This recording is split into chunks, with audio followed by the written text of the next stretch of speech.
아멘. 하나님 말씀 누가복음 13장 보겠습니다.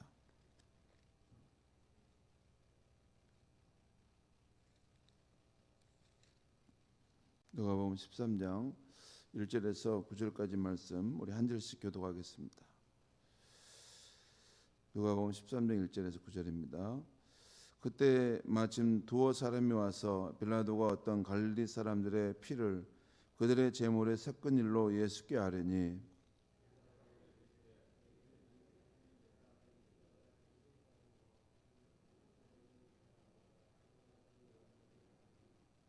너희에게 이르노니 아니라 너희도 만일 회개하지 아니하면 다 이와 같이 망하리라.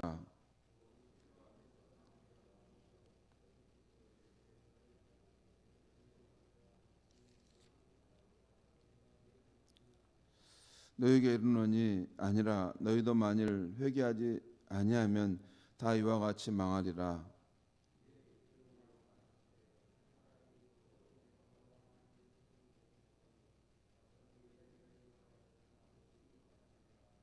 포도원 지기에게 이르되 내가 3년을 와서 이 무화과 나무에서 열매를 구하되 얻지 못하니 찍어버리라. 어찌 땅만 버리게 하겠느냐.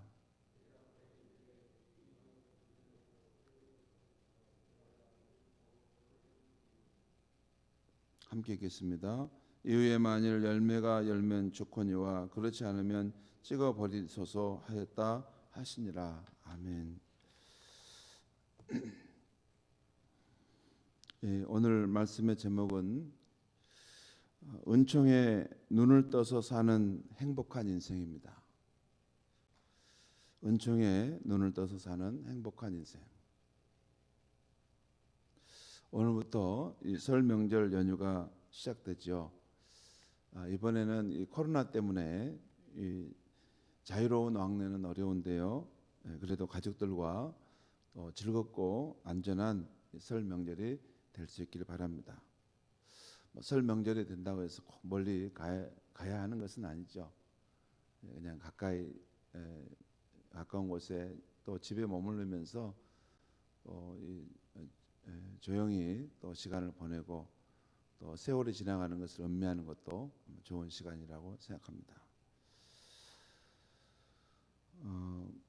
오늘 아침 말씀은 두 부분으로 나누어지는데요. 먼저 1절에서 5절까지는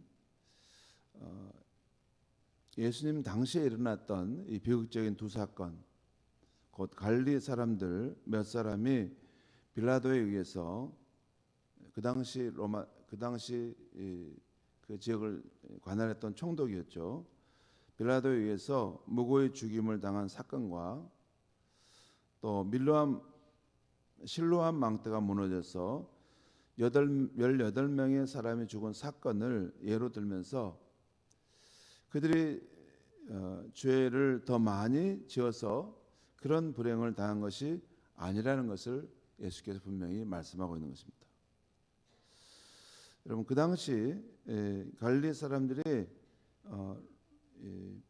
빌라도 총독에 의해서 이렇게 무고의 죽임을 당하는 그런 사람들이 있었던 것 같아요. 그리고 예수님 당시 지금 이 이야기를 하실 즈음에 실로암 지역에서 이렇게 어떤 건축 공사를 했던 큰 망대가 무너져서 그걸 세우려고 했던 18명의 사람들 죽고 또 여러 사람이 부상을 당하는 그런 일이 있었던 것 같습니다. 그런 일이 있을 때 그들이 남들보다 죄가 더 많아서 그런 불행을 당한 것이 아니라는 것입니다. 예수님이 오늘 말씀에 함축된 의미입니다. 굳이 따지다면 왜 그들이 그런 일을 당했을까? 굳이 따지다면 갈릴리 사람들이 제물의 피로 섞여 죽임을 당한 것은 빌라도를 대표하는 국가 폭력에 의해서 일어난 비극을 겪은 겁니다. 또한 실로암 망대가 무너진 것은 부실 공사와 안전 대책이 없었던 공사를 무리하게 진행함으로 인해서 그런 슬픈 일이 일어난 것이죠. 불행한 일이.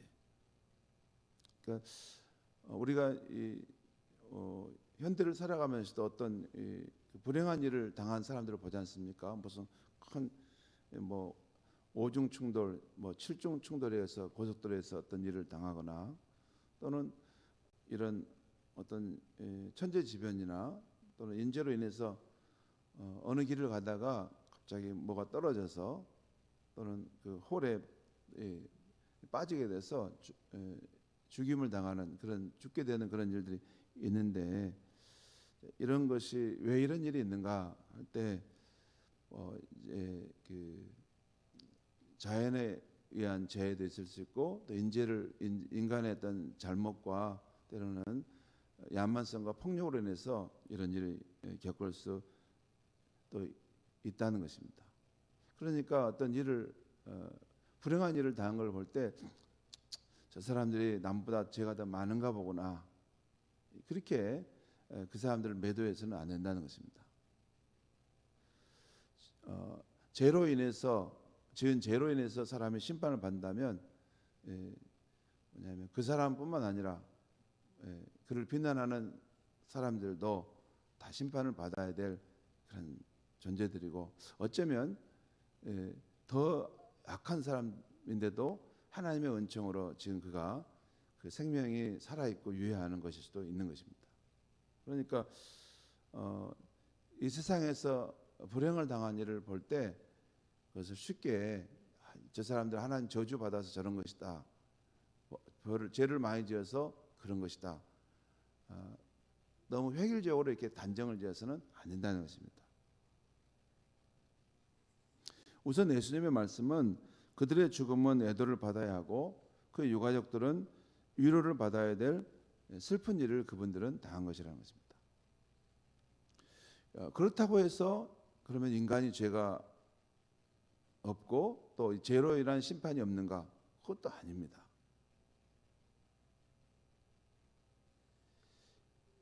인간의 죄로 인한 하나님의 심판도 분명히 있다는 것입니다.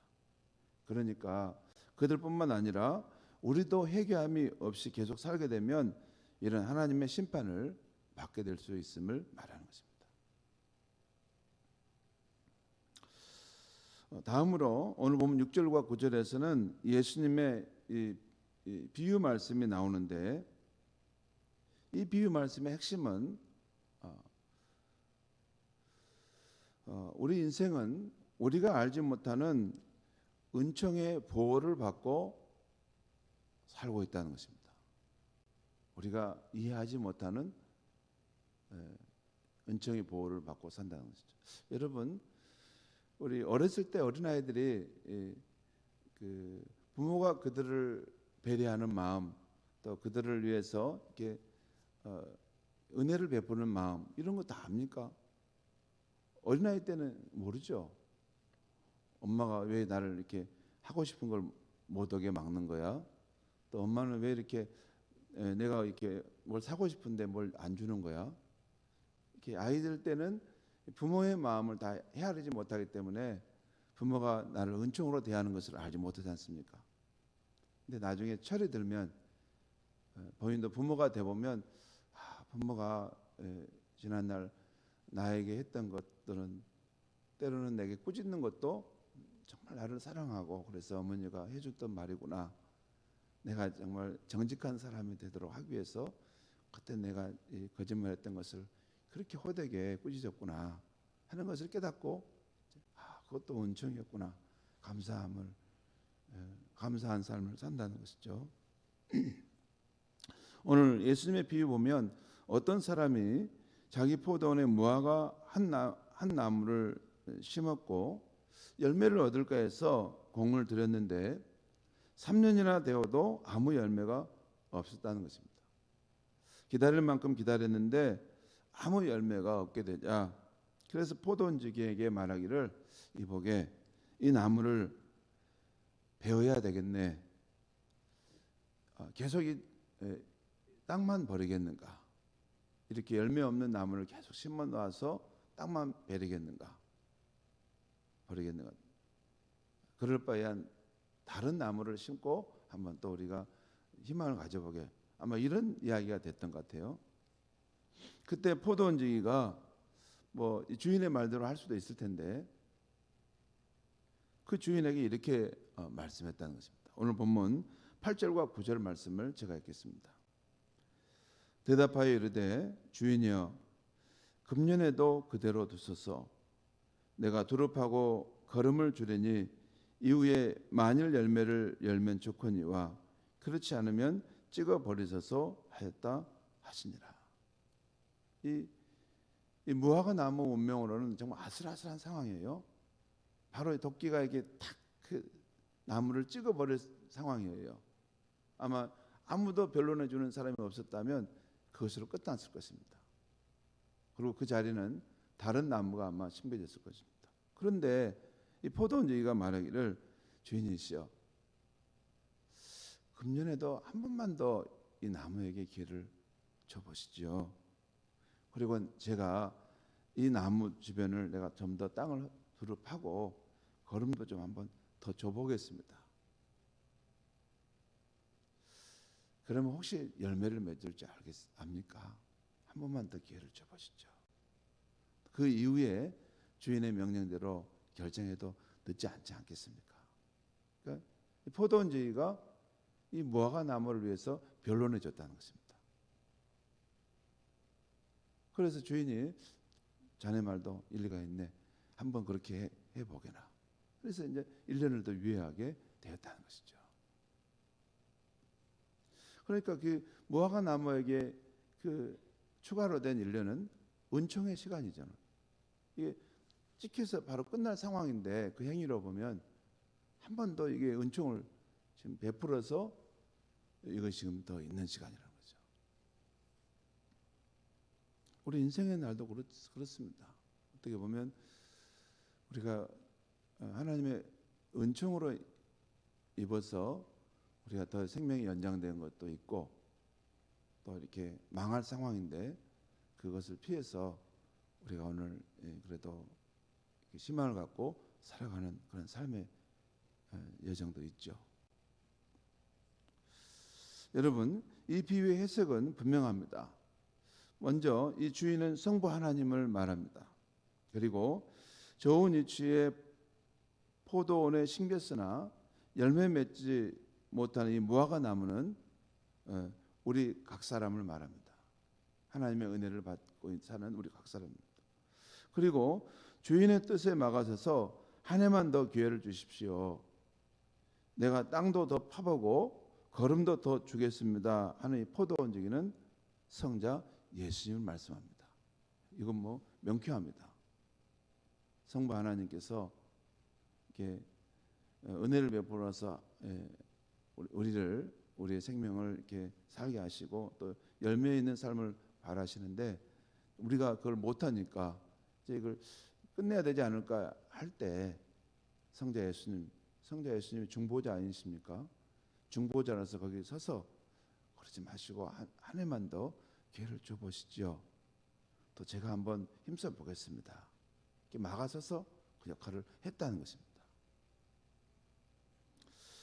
오늘 아침에 우리는 이 3년 동안 인내해 주었고 또 1년 더 기회를 받은 이 무화과 나무의 비유를 묵상할 때 다음 두 가지를 생각하면 좋겠습니다.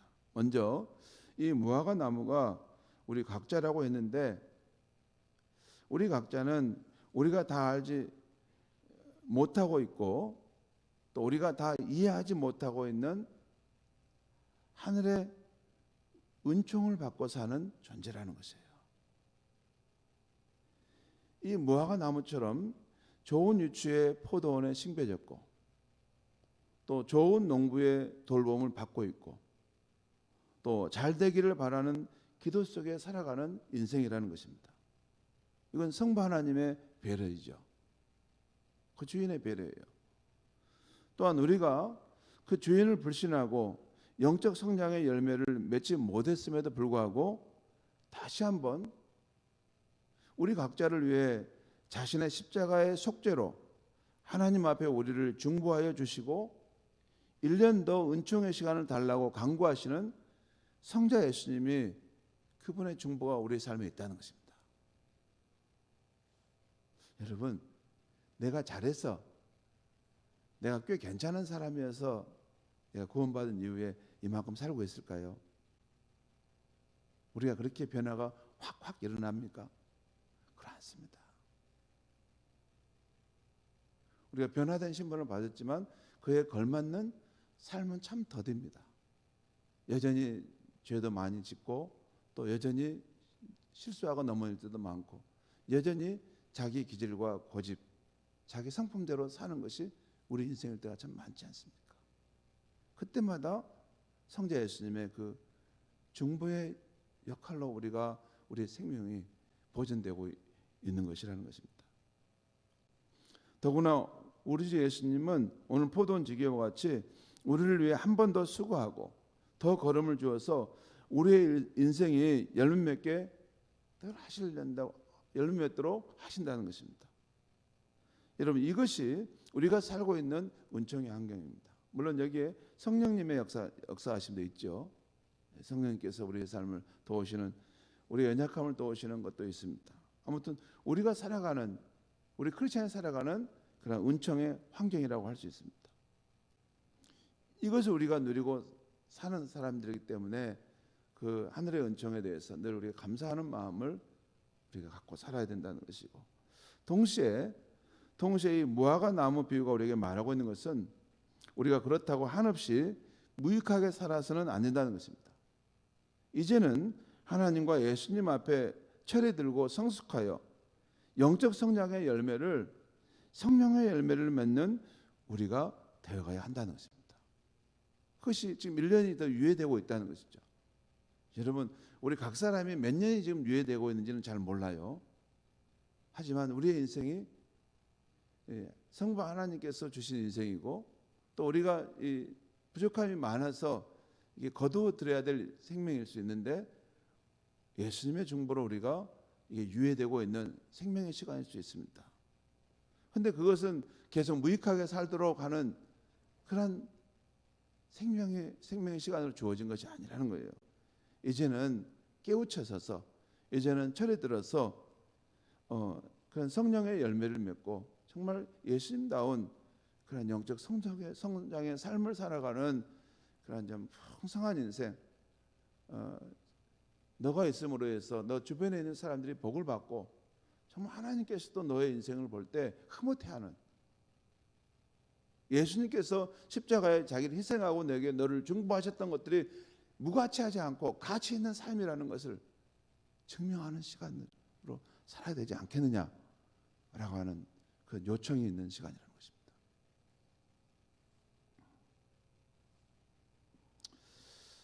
그 시인 중에 구상 시인이라는 시인이 있어요. 아주 대쪽 같은 선비이고 아주 깨끗한 그 난초와 같고 그런 대나무와 같은 그런 구상 시인이 있는데, 그분이 쓴 시 가운데 은총의 눈을 뜨니라는 시가 있어요. 은총의 눈을 뜨니.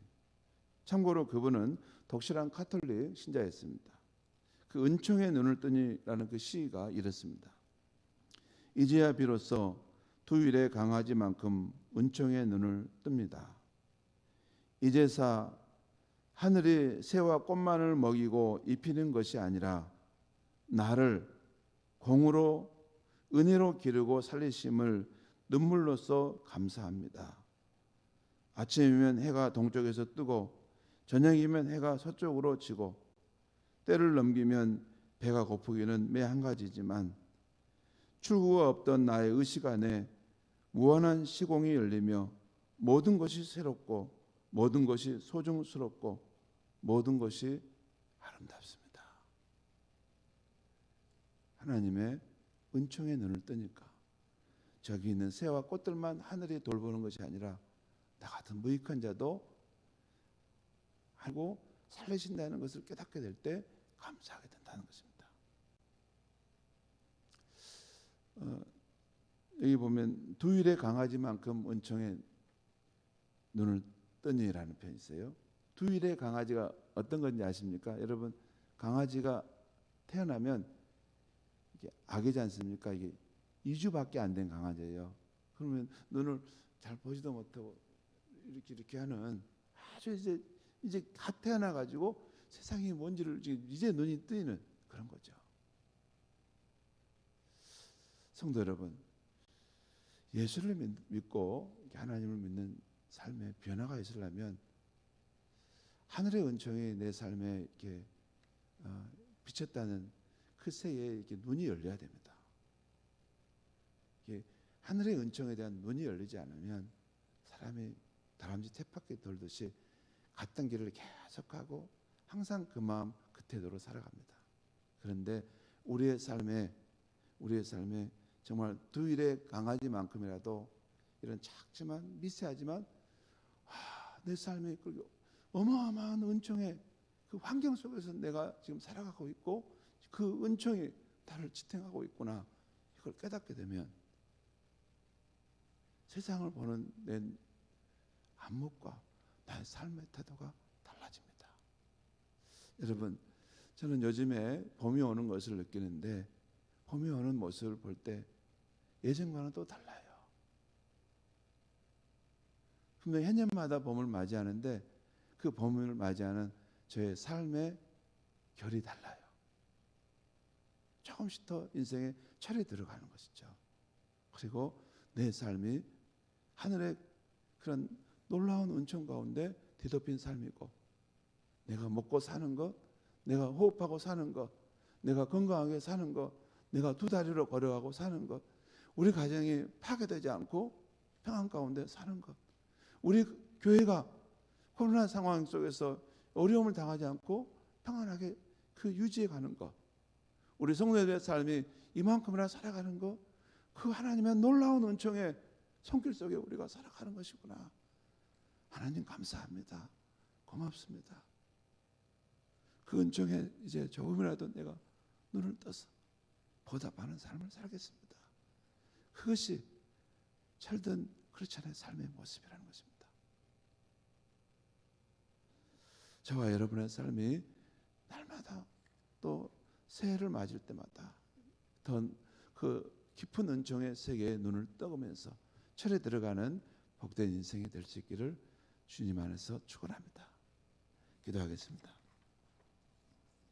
하나님 아버지, 오늘 이 아침에 은총의 눈을 떠서 사는 인생이 참 행복하다고 했습니다. 하나님 아버지, 모든 것을 가지고 남보다 많은 것을 가졌음에도 은총의 눈이 멀면 삶에 대해 불평하고 원망하고 자기의 환경에 대해서 투덜거리며 살아갈 수밖에 없는 것이 우리 인생입니다.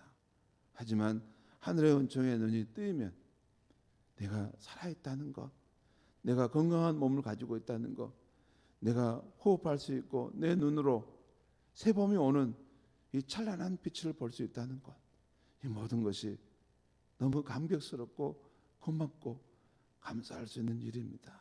하나님 아버지, 우리의 인생이 새해를 맞이하고 세월이 지날수록 조금씩 더 하나님의 은총의 세계에 눈을 뜨게 하여 주시고 철들은 인생의 모습으로 성숙해가는 삶이 될 수 있게 하여 주시옵소서. 예수님의 이름으로 기도하옵나이다.